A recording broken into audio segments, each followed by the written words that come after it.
This is the basic idea of a complex number. Okay, complex number is in two parts. Let us say it is a plus ib. Do you know what is I? Iota. Iota. Minus root over -1. 1. So iota is -1 root. Okay. So you are comfortable with Hindi and English both? Yes sir, दोनों में कोई problem नहीं है. ठीक है, तो मैं आपको मिक्स ही पढ़ाऊंगा. ठीक है. Okay. Okay. So iota is -1 root.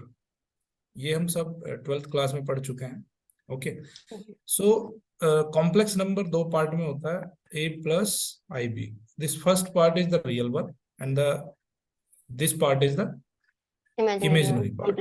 Okay, so this is no complex is combined.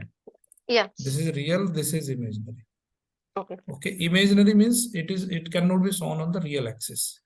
Okay, छोटी क्लासेस में हमने पढ़ा है कि एक रियल नंबर की लाइन होती है हमारी, उस पे हम कुछ नंबर शो करते हैं, है ना. तो यहाँ पे हम दो एक्सिस के बारे में बात करेंगे, एक रियल एक्सिस होगा और एक हमारा इमेजिनरी एक्सिस होगा. ठीक है. So this is real axis like x-axis. This is imaginary axis like your y-axis.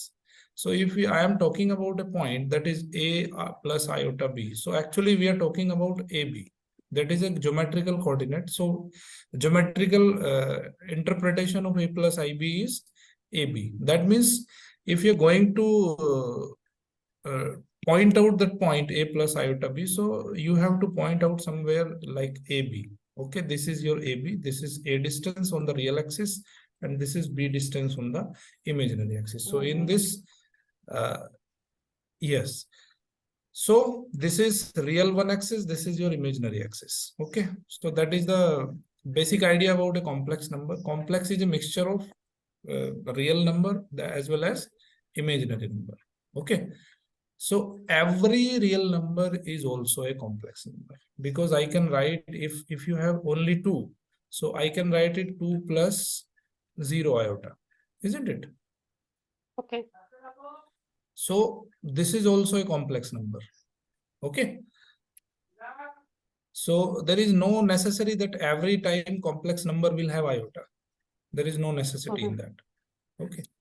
So that is the basic idea of a complex number. Like if we have AB equal to CD, then if two complex numbers are equal, actually there is no comparison in complex number. In real number, we can compare that which number is lesser, which number is greater. But in complex number, we cannot compare. Okay, we cannot say that 2 plus 3b is greater than 1 plus 2b, 2i. Sorry. 2 plus 3i, we cannot say 2 plus 3i is greater than 1 plus 2i. Okay, because there is no comparison in complex numbers. Okay, ये देखो, अब ये यहाँ पे एक point है AB, because इसका interpretation समझो आप. ये AB एक पॉइंट है, एक पॉइंट हमारे पास ये है, CD कोई पॉइंट है. So can we compare it कि कौन सा बड़ा है कौन सा छोटा है? तो इन पॉइंट्स में कोई कंपेरिजन नहीं हो सकता. ओके, सो ये समझने वाली बात है.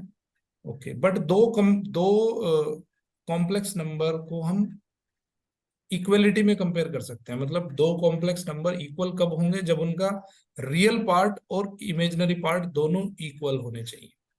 ठीक है.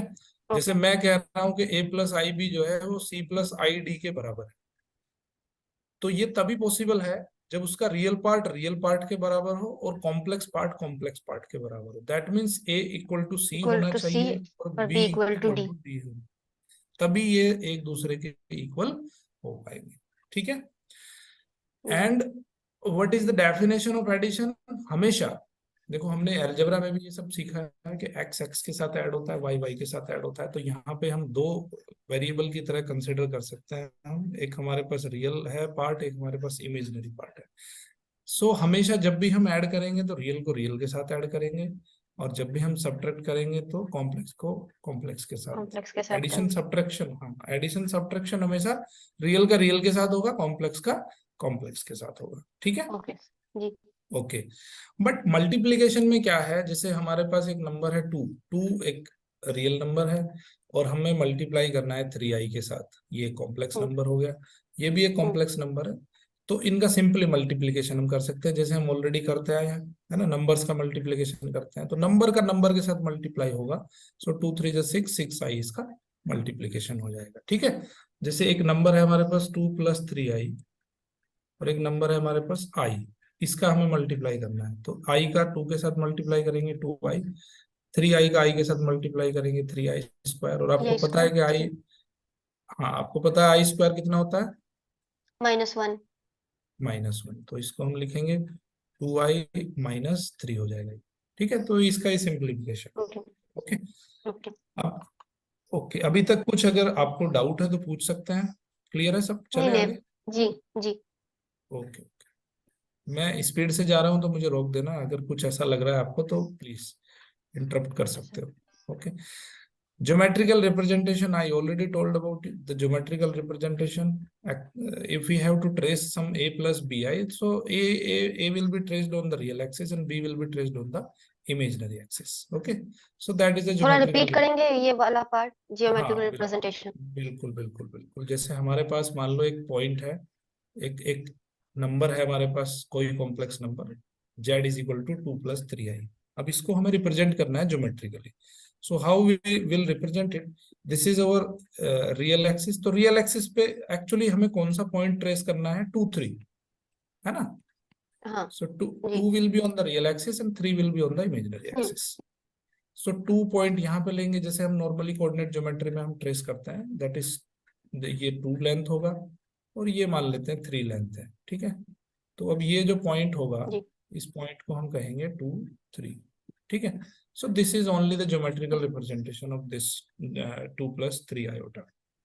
ठीक है, और ये जो प्लेन ओके। है, इस जी प्लेन को हम कॉम्प्लेक्स प्लेन कहते हैं, बिकॉज ये जो पूरा बोर्ड देख रहे हो आप, दिस इज ए प्लेन, है ना, इस प्लेन के ऊपर हम्म आप इस पॉइंट को रिप्रेजेंट हम्म। कर रहे हो। So this plane is said to be the complex plane और द गॉसियन प्लेन।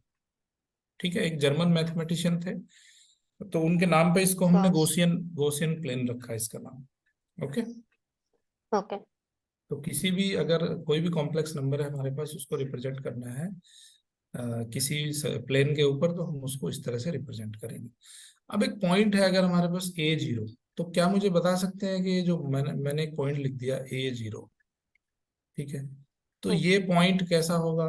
इसमें आप देख रहे हो रियल पार्ट रियल है और इमेजिनरी पार्ट इसका 0 है ना? हाँ। तो ये प्योरली रियल नंबर होगा, है कि नहीं? हम्म। ये जी। प्योरली रियल होगा क्योंकि इमेजिनरी पार्ट इसका 0 है। और अगर हमारे पास कोई पॉइंट है 0b, प्योरली तो इसमें इमेजिनरी। ये प्योरली इमेजिनरी होगा। बात आई समझ में? जी। ओके, और कोई भी ये पॉइंट अगर आपका होता है a0, तो ये पॉइंट हमेशा रियल एक्सिस पे रहेगा, है ना? अगर हम्म। ये हमारे पास कोई पॉइंट है a0, तो a0 b0 ये सब यहीं पे होने वाले पॉइंट, c0, क्योंकि x एक्सिस पे y की वैल्यू 0 होती है ना? तो जी हमेशा जब भी प्योरली रियल नंबर होगा आपको, तो रियल एक्सिस पे आप उसको शो कर सकते हो, ओनली रियल एक्सिस पे। ठीक है, और प्योरली जी। इमेजिनरी होगा तो ओनली आप इमेजिनरी एक्सिस पे उसको शो कर सकते हो। दैट मीन्स वो इमेजिनरी एक्सिस पे ही लाई करेगा। Okay okay. ओके, आपका कौन सा ईयर है? जी मेरा सेकंड ईयर चल रहा है अभी। ओके, तो कौन कौन सी बुक्स हैं सेकंड ईयर में? जी मैथ्स के लिए तो कोई बुक हमें रेफर किया नहीं है, लेकिन हम एज के जो नाम भी याद नहीं है मुझे, फर्स्ट ईयर में खरीदे थे किताब। अच्छा अच्छा, इंजीनियरिंग मैथमेटिक्स का जो किताब था एज के कुछ। ओके ओके, तो फर्स्ट ईयर में क्या क्या पढ़ा था? जी फर्स्ट ईयर में हमारा मैथ्स तो था नहीं, हम लोग मैथमेटिकल फिजिक्स में ही जितना पढ़े थे, डिफरेंशियल इक्वेशंस और partial differential equations, Fourier series, ये सब। अच्छा अच्छा, ओके, तो आपके इंजीनियरिंग के स्टूडेंट है क्या? जी नहीं, हम फिजिक्स के स्टूडेंट हैं। अच्छा, फिजिक्स ऑनर्स है आपके जी पास? जी। Okay, very good. फिजिक्स में बहुत इंटरेस्ट था मेरा, बट एक ही सब्जेक्ट पढ़ सकते थे, या तो फिजिक्स या मैथमेटिक्स। मैकेनिक्स में बहुत मतलब इंटरेस्ट होता था। जी अ, चलो अभी बात करते हैं हम conjugate of a complex number. Conjugate क्या जी होता है? कॉन्जुगेट जस्ट रिफ्लेक्शन होता है, ठीक है। तो reflection about the real axis, ठीक है। जैसे आपके पास एक नंबर है, रिफ्लेक्शन का मतलब क्या है? जैसे ये आपने फिजिक्स की स्टूडेंट है तो आपको पता होगा, रिफ्लेक्शन मतलब होता है ये इसके एक्सिस, ये रिवॉल्यूशन एक्सिस है आपका, ठीक है। हाँ तो अगर कोई पॉइंट यहाँ पे है तो उसका रिफ्लेक्शन यहाँ पे बनेगा, जी है ना। जी हाँ, तो it is just a reflection. तो अब यहाँ पे थोड़ा इसको टेक्निकलिटी समझिए इसकी। अगर ये पॉइंट है आपका ए, ए बी, है ना, तो इसका रिफ्लेक्शन क्या होगा? ए ए comma minus minus B. A minus B, है ना, जी सिंपल है। ओके, कोई, तो अभी बात समझ में आ रही है आपको? अगर आपके पास ये कोई पॉइंट है 0 बी, तो इसका रिफ्लेक्शन होगा 0 0 - माइनस बी। बी। हाँ, तो सिंपली हम ऐसा भी कह सकते हैं कि जस्ट इमेजिनरी पार्ट को हम नेगेटिव कर दें तो वो उसका रिफ्लेक्शन हो जाएगा या उसका कंजुगेट हो जाएगा। तो जैसे आपके पास कोई नंबर है a+bi, तो अगर मैं इसका कंजुगेट, कोई जेड एक कॉम्प्लेक्स नंबर है तो उसका कॉन्जुगेट हमेशा represented by this bar A minus A B minus I B रहेगा, आई। ठीक है। तो इसको इसका जी कंजुगेट कहते हैं because it is a reflection of Z, ठीक है। जी ओके, अब कुछ प्रॉपर्टीज पढ़ते हैं रिफ्लेक्शन की।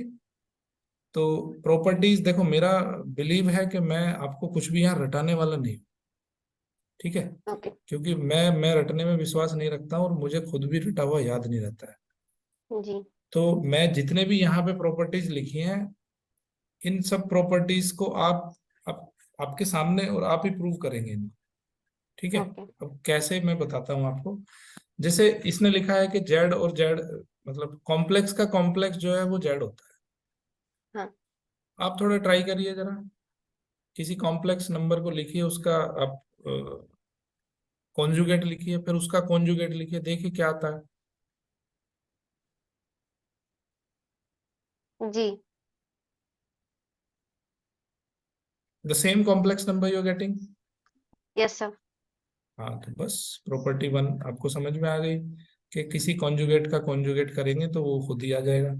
दूसरी प्रॉपर्टी भी आप ऐसे ही देखिए, दो नंबर है इस बार, जो एक Z1 है एक Z2 है, दोनों नंबर को हाँ ऐड करके उसका कॉन्जुगेट करेंगे तो वो उनके अलग अलग कॉन्जुगेट के बराबर होगा। देखिए जरा इसको भी एक बार ट्राई करके, कोई भी एक नंबर ले लीजिए a+bi और दूसरा ले लीजिए c+di, और देखिए क्या होता है।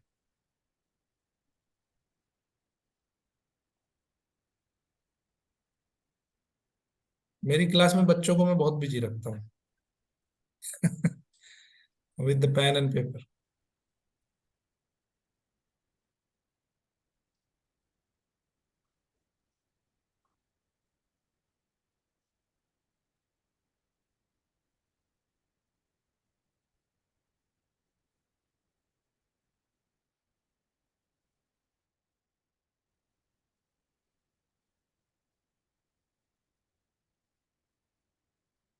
आपका नाम बड़ा यूनिक है, मैंने पहली बार सुना है। जी किसने रखा, मम्मी ने, पापा ने, या किसी जी और मेरे ने? मौसी ने रखा था। वेरी गुड, बहुत बढ़िया। पेपर।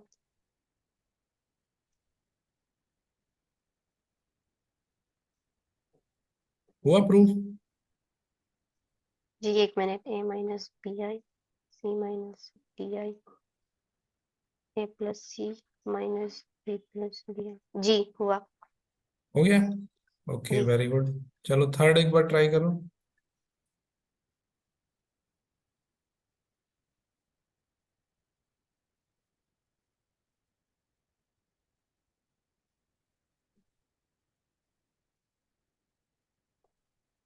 आपने सारे पीडीएफ मुझे फिर कहाँ से भेजे हैं आपने, जब आपके पास बुक ही नहीं है तो? जी ये सब हमें मतलब कॉलेज में से बोल देते हैं ना कि यही सब पढ़ना है, यही में से आएगा एग्जाम में। ओके तो ओके। यही हमारा मतलब सोर्स है। बुक्स में ज्यादा बिलीव नहीं करते हमारे कॉलेज वाले। अच्छा अच्छा, ठीक है, मुझे एक बार सिलेबस भी भेजना आपने, जी ठीक है ना। प्रीवियस ईयर के क्वेश्चन पेपर भी भेज सकते हैं हम अगर मतलब। हाँ हाँ, आप भेज देना, फिर उसी के हिसाब से आपको प्रिपेयर कराएंगे कि आपका ओके सर। एग्जाम पैटर्न क्या रहता है। Okay sir. एग्जाम कब होने वाले हैं आपके एग्जाम? एग्जाम जनवरी में होने वाला है, फर्स्ट या सेकंड वीक में। ओके, जितने आपने पीडीएफ भेजे हैं यही सिलेबस है बस, इसके अलावा हाँ और उतना कुछ ही नहीं है। है? जी नहीं। ओके। आपको सोर्स बहुत छोटा दिया है और सिलेबस बहुत वास्ट दिया है। जी हो गया। Okay, very good. चलो फोर्थ करके देखो। फोर्थ में थोड़ा प्रॉब्लम हो सकता है मुझे। नहीं, करके देखिए, कोई प्रॉब्लम नहीं होगा।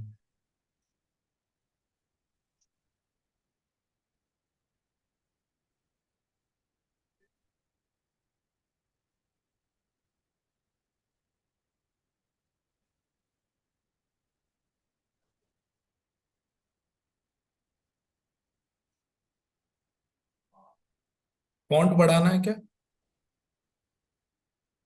ए? फॉन्ट फॉन्ट बढ़ाना है क्या, अगर आपको देखने में दिक्कत हो रही हो? नहीं नहीं नहीं नहीं नहीं, सही है। सही है, चलो मैं थोड़ा जी। इसको और बड़ा कर देता हूँ। ओके। पीडीएफ आपने लेकिन अच्छा भेजा है, मतलब पिक्चर क्लिक करके।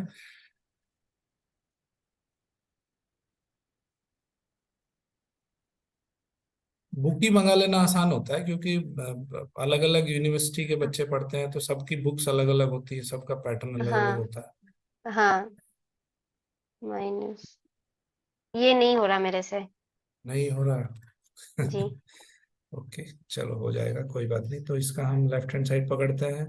मान लेते हैं आपने ए प्लस बी आई लिया था, है ना? उसका मल्टीप्लाई हमने सी प्लस डी आई के साथ कर दिया। तो अभी इसका इसका पहले वैल्यू निकाल लेते हैं ना, फिर उसका कंजुगेट कर देंगे हम। सो ये ठीक है। लेटस से Z1 है, ये Z2 है, दोनों का मल्टीप्लाई हम लेके चले। और हम चलो कंजुगेट भी साथ में ही कर देते हैं। ओके। तो अभी इनका मल्टीप्लाई करेंगे, पहले ए का सी के साथ ए सी हो जाएगा, A D plus A I, D I B C plus I, B C I B D minus B I, D. I square हो जाएगा, ठीक है। जी। ओके, तो ये क्या हो जाएगा, ए सी प्लस, यहाँ पे आई हम ले लेंगे कॉमन, ये बाहर, A D plus B C, यहाँ पे हो जाएगा minus minus B D. B D. Okay, इसका तो ये हो जाएगा A C minus B D plus iota A D plus B C, B है सी। ना? अब जी। इसका कॉन्जुगेट करेंगे तो ये हो जाएगा A C minus B D minus B D minus minus A D A D plus plus plus B B C C, ठीक आई। है। जी। ओके, अब इसको लेके चलते हैं हम। Z1 इंटू Z2 अलग अलग उसका, तो Z1 का कॉन्जुगेट क्या हो, Z1 multiply Z2 conjugate, Z1 हो जाएगा हमारा A minus minus B I D I. Okay, और ये हो जाएगा C minus C D minus I. D I इसको मल्टीप्लाई करेंगे, A C minus A D I minus B C minus I B C I plus plus B D B I D I. Square. Okay, तो ये हो जाएगा A C minus B D, यहाँ से, जी। ठीक है, minus I common A D plus A D plus B, B C I. Same है। जी। हाँ, तो आपको ये चीजें ध्यान रखनी है बस, ठीक है। ओके। इसी तरह से Z1 बाई Z2 का conjugate, whole conjugate, equal to होता है Z1 conjugate upon Z2 conjugate, हम्म। ठीक है। इसको भी जी। आप ऐसे ही प्रूव कर सकते हो। और Z प्लस जेड कॉन्जुगेट को अगर ऐड करोगे, देखो जरा क्या आता है, ऐड करके सब्ट्रैक्ट करके क्या आता है।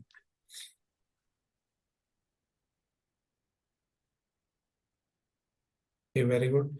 तो जब हम दो कॉन्जुगेट नंबर को ऐड करते हैं तो only we will have real part of real twice. Part. Real part का ट्वाइस हमें मिलता है, जब हम उनको माइनस करते हैं तो इमेजिनरी पार्ट का हमें ट्वाइस मिलता है, ठीक है। ओके। और अब कॉन्जुगेट और दूसरा नंबर जो नंबर है, उन दोनों को, सेम नंबर को मल्टीप्लाई करके देखिए जरा क्या मिलता है। एक कौन सा नंबर नंबर? और उसके, अच्छा। एक नंबर और उसका कॉन्जुगेट, जैसे हाँ। आपने लिया 2 + 3i और एक नंबर टू। लिया 2 - 3i, ठीक है। दोनों को जी। जरा मल्टीप्लाई करके देखेंगे तो क्या मिलता है।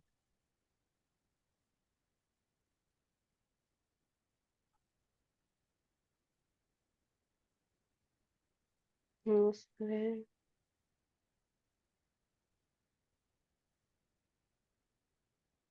इसमें जो आपने मटेरियल भेजा उसमें एक्सरसाइज भी है क्या?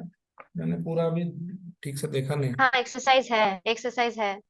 ठीक है, अगर इतना ए ही स्क्वायर मटेरियल प्लस आप, B. Very good very good, तो यहाँ पे हो जाएगा 2 square A minus A plus B, A minus B है ना, तो हाँ ए जी। स्क्वायर माइनस बी स्क्वायर हो जाएगा, बी तो ये हो स्क्वायर। जाएगा ए स्क्वायर, और ये आई स्क्वायर की वजह से माइनस का प्लस हो जाएगा 3 स्क्वायर, थ्री तो ये स्क्वायर। हो जाएगा 4 + 9 दैट इज 13। ठीक है, तो किसी भी कॉन्जुगेट को अगर हमें उसके नंबर को उसके कॉन्जुगेट से मल्टीप्लाई कर दें तो हमारा प्योरली रियल नंबर बन जाता है। ठीक है, ओके। ओके।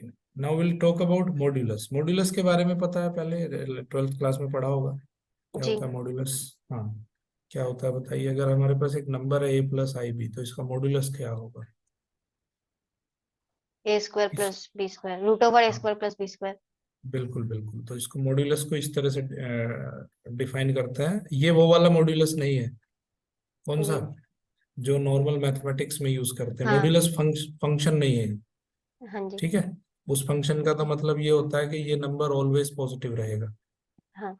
ठीक है, बट इसका यहाँ पे अलग मतलब होता है।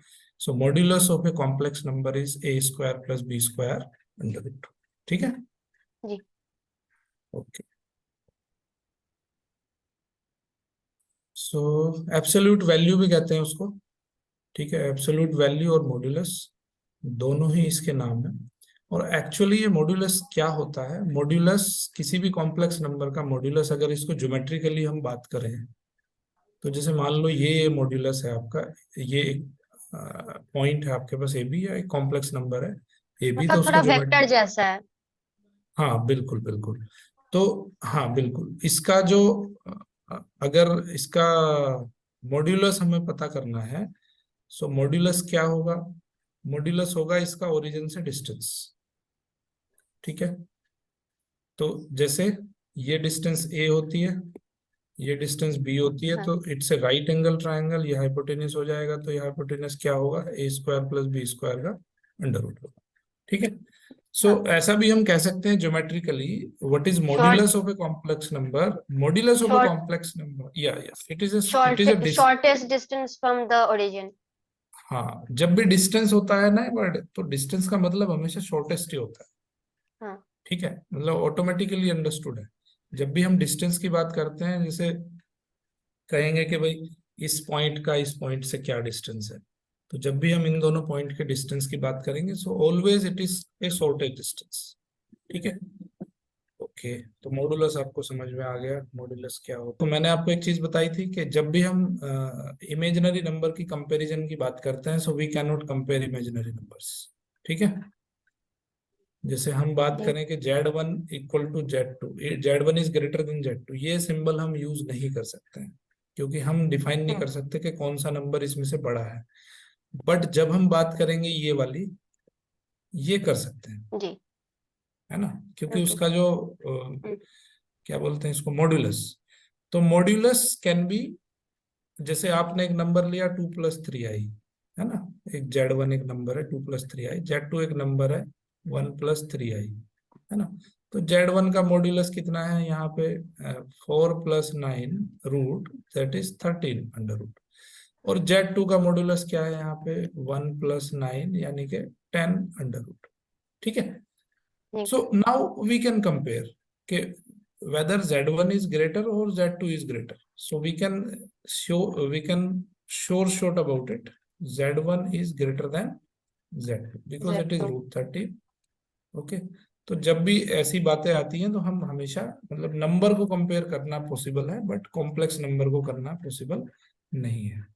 ठीक है, ओके। जी। हम्म, कि चलो आगे बढ़ते हैं। आपकी बुक में क्वेश्चन बहुत कम दिए हैं। हाँ चलो, अब ये वाली चीज आप मुझे खुद प्रूव करके दिखाएं। ठीक है, आपने इसको कुछ देखा ही नहीं है, बस आपको खुद प्रूव करना है। कोई भी एक Z1 Z2 एक नंबर पकड़ना है।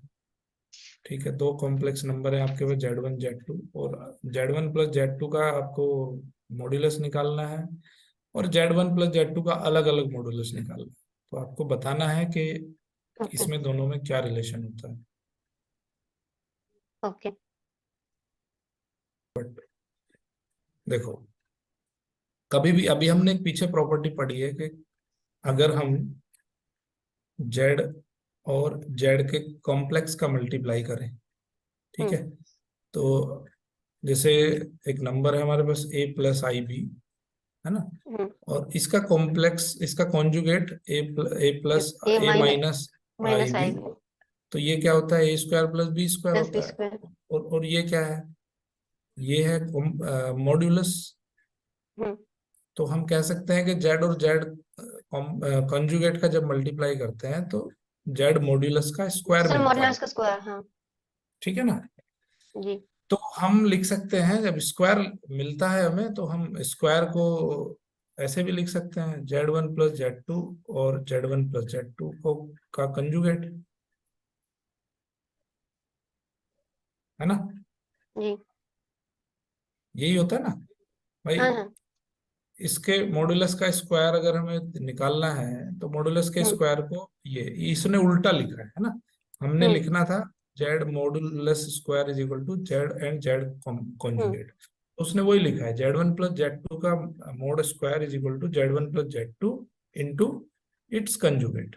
ठीक है। जी अभी हमने पीछे पढ़ा है कि अगर दोनों को कंजुगेट है तो उसको हम अलग अलग भी लिख सकते हैं।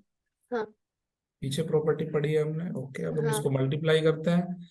z1 को इसके साथ मल्टीप्लाई करो, z2, और फिर इसको मल्टीप्लाई करके ऐसे लिख दिया, z1 के साथ, z1 z2 के साथ, z2 z1 के साथ और z2 z2 के साथ। ठीक है। जी तो ये z1 z2 हो जाएगा, ये z2 z2 हो जाएगा। अब आपको क्या पता है कि दोनों का जब मल्टीप्लाई करते हैं तो वो इसके कॉम्प्लेक्स, इसके स्क्वायर मॉड्यूलस के बराबर हो, मॉड्यूलस के स्क्वायर के बराबर होता है। तो z1 स्क्वायर, ये z2 Z to square. Square. और आपने पता है कि z1 और z2 का जब हम मल्टीप्लाई करते हैं, जी ठीक है, तो ये मिलेगा आपको, रियल नंबर मिलेगा एक। हम्म ठीक है। मतलब तो सिर्फ रियल पार्ट का। हाँ हाँ, ठीक है। तो यहाँ पे आपको, इसको हम ट्वाइस लिख सकते हैं क्योंकि z1 z2 और z2 z1, तो इसको हम यहाँ पे रियल पार्ट का ट्वाइस लिख सकते हैं, ऐसा कि रियल पार्ट का हम्म ट्वाइस। ठीक है। तो हमने जी यहाँ पे रियल पार्ट का ट्वाइस लिख दिया, तो आप देख रहे हो यहाँ पे कुछ वैल्यू इसकी एक्स्ट्रा है, ये, है ना। हाँ तो हाँ ये जब वैल्यू एक्स्ट्रा है, वो जो इसका ये नंबर है, जो इसका मॉड्यूलस होता है उससे छोटी होगी हमेशा, हम्म है ना। रियल पार्ट तो हमेशा छोटा होगा ना मॉड्यूलस से, क्योंकि हाँ मॉड्यूलस हाँ हाँ हमेशा a² + b² होता है बी और रियल स्क्वायर। पार्ट हमेशा a होता है। ठीक है, तो ये हमेशा जी बड़ा होगा इससे, मॉड्यूलस जी तो हमेशा बड़ा होगा। ओके। जी तो यहाँ पे लिख दिया हमने z1 और z2 का मॉड्यूलस लिख सकते हैं ऐसा। अब यहाँ पे देखो सिंबल चेंज हो गया, यहाँ पे ग्रेटर देन हो गया, लेसर देन, हाँ मतलब ये जो क्वांटिटी है, ये जो रियल पार्ट है ना, तो रियल पार्ट हमेशा मॉड्यूलस से छोटा होता है। छोटा होता तो है। यहाँ पे हमने ये वाला सिंबल यूज किया है।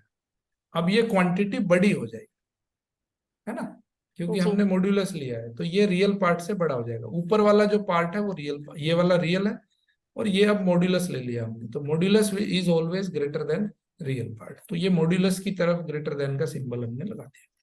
ठीक है। जी ओके। अब यही चलेगा यहाँ पे। तो z1 square + z2 square + 2z1 z2 हम अलग अलग सेपरेट करके लिख सकते हैं, क्योंकि z2 का जो कॉन्जुगेट होता है उसका मॉड्यूलस अगर हम फाइंड करें तो मॉड्यूलस तो सेम ही होता है, चाहे वो z हो चाहे z का कॉन्जुगेट हो, है ना। जी भाई a+bi का भी मॉड्यूलस a² + b² होता है, और ए a-bi का माइनस बी मॉड्यूलस भी A a² square plus + B b² square. होता है। ठीक है।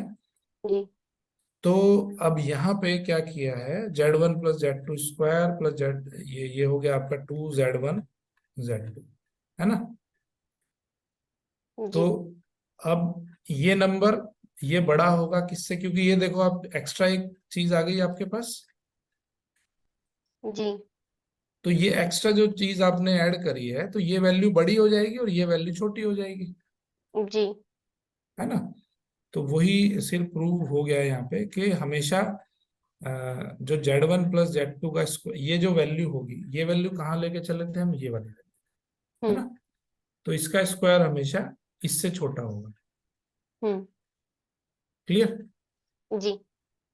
ओके।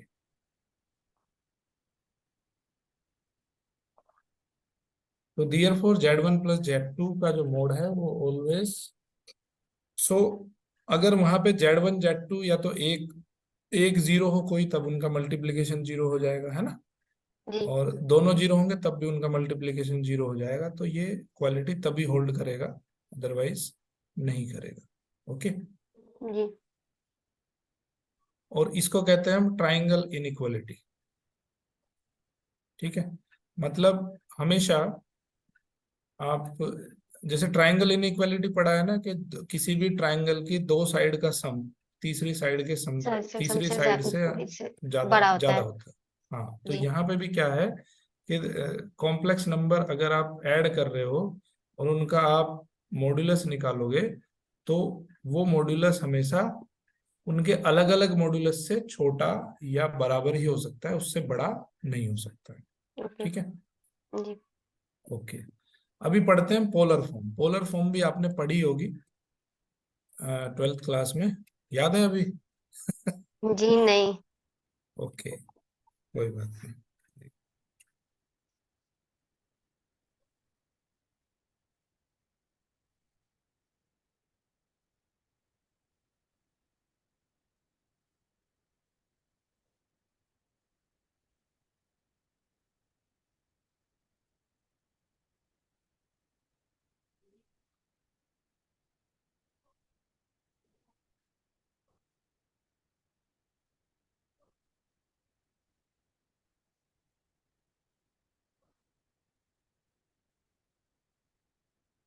ओके, तो पोलर फॉर्म क्या होता है?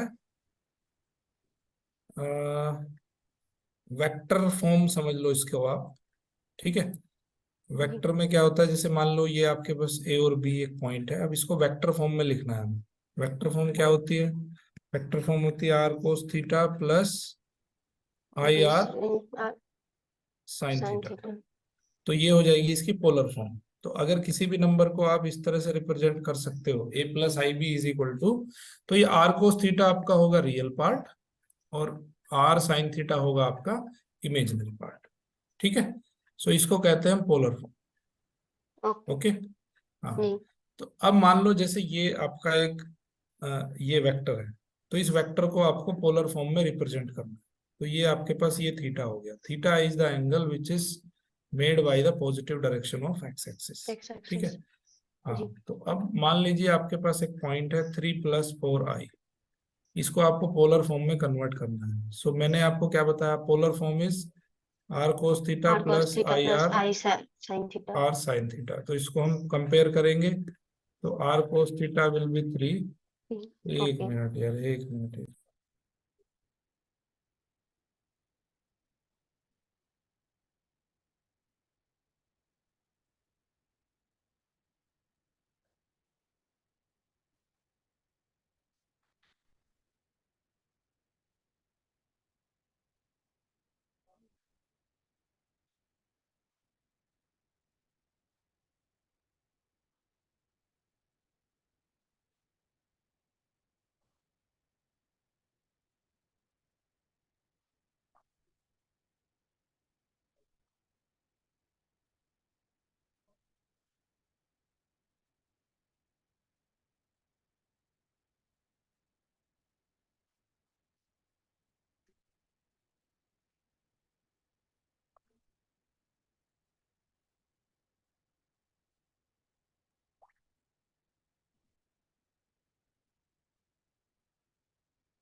Okay, so R cos theta will be 3 and R sine theta will be 4।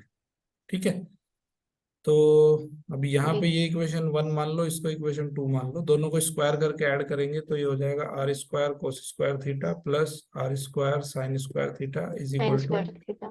3 square plus 4 square, है ना। जी राइट हैंड साइड में ऐड कर दिया लेफ्ट हैंड साइड, तो यहाँ पे आर स्क्वायर कॉमन आ जाएगा, बचेगा cos square theta plus sine square theta equal to 25। तो ये वैल्यू 1 हो जाएगी, तो R square is equal to 25, तो आर की वैल्यू क्या आ जाएगी, +-5 आ जाएगी।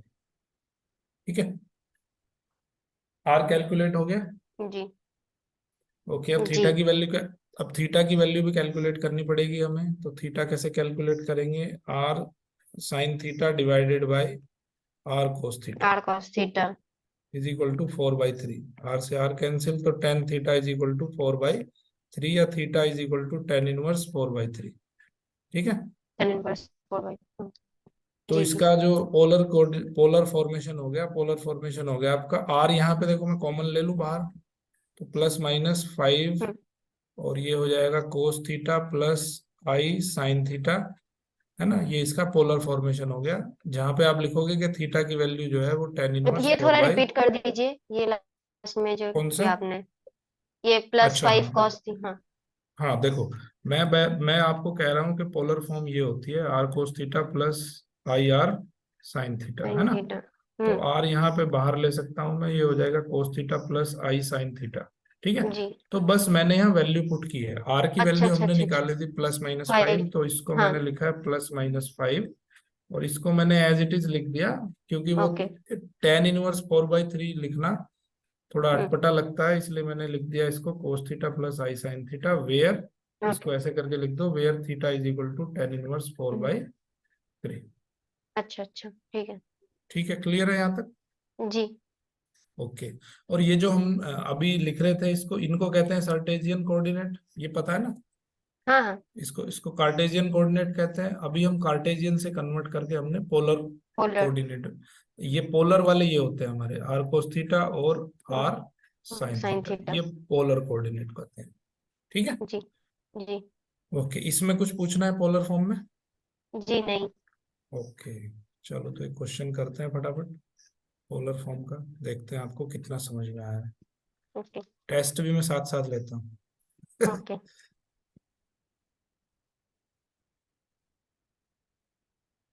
चलो, ये क्वेश्चन है आपका, एक्सप्रेस -1 -i एंगल से सोचना है।